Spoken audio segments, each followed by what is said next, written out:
Assalamualaikum warahmatullahi wabarakatuh. Yang terhormat, dosen pengampu mata kuliah Identifikasi Kebutuhan Belajar Kurikulum, Ibu Dr. Wiwin Herwina. Izinkan saya, Muhammad Gerard, NPM 202 103 106, menyampaikan jawaban terkait pertanyaan yang Ibu berikan. Jenis-jenis kebutuhan. 1. Kebutuhan komparatif. Disebabkan oleh suatu keadaan yang dipengaruhi faktor perbandingan kualitas atau mutu dengan pengaruh tujuan yang lebih baik. Contohnya, seorang peserta didik akan lebih giat belajar karena keadaan di sekolah dengan siswa yang lebih pintar darinya akan mempengaruhi kesiapan belajar peserta didik itu. Kedua, kebutuhan normatif. Disebabkan oleh suatu keadaan yang dipengaruhi oleh faktor keadaan iklim, prestasi kerja, kondisi badan, keadaan keluarga, perbedaan cuaca, dan perbedaan yang lainnya yang dimiliki oleh setiap orang. Contohnya, yang mana banyak sekali guru-guru yang membandingkan pribadi kualitas murid-muridnya.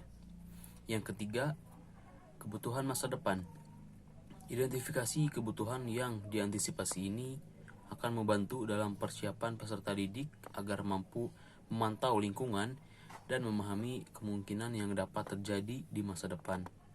Contohnya, peserta didik jika dirinya mempunyai tekad, impian, dan cita-cita, dia akan menentukannya dari sejak dini untuk masa depan dan memperjuangkannya dengan cara apa jalan yang harus dia pilih, jurusan apa yang cocok untuk impiannya tersebut.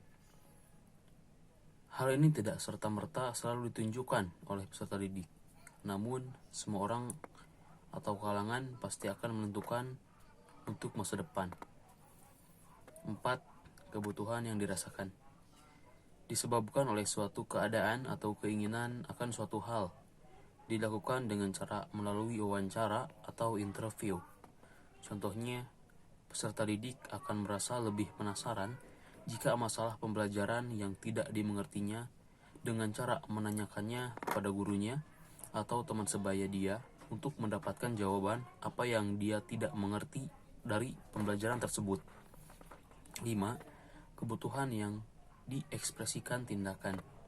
Kebutuhan yang didapatkan seseorang membutuhkan atau bisa disebut show what you need. Contohnya, di mana ada anak yang senang menari, lalu ia merasakan gagal jika ingin mengikuti lomba, maka yang ia lakukan akan mengikuti sanggar tari hingga mendapatkan hasil yang ia mau. Dan yang terakhir itu yang keenam, yaitu kebutuhan insidental.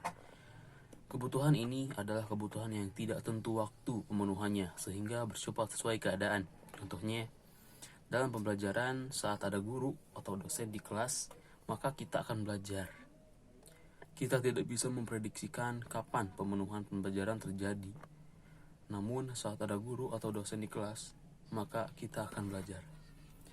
Sekian penjelasan dari saya. Wabillahi taufiq wal hidayah. Wassalamualaikum warahmatullahi wabarakatuh.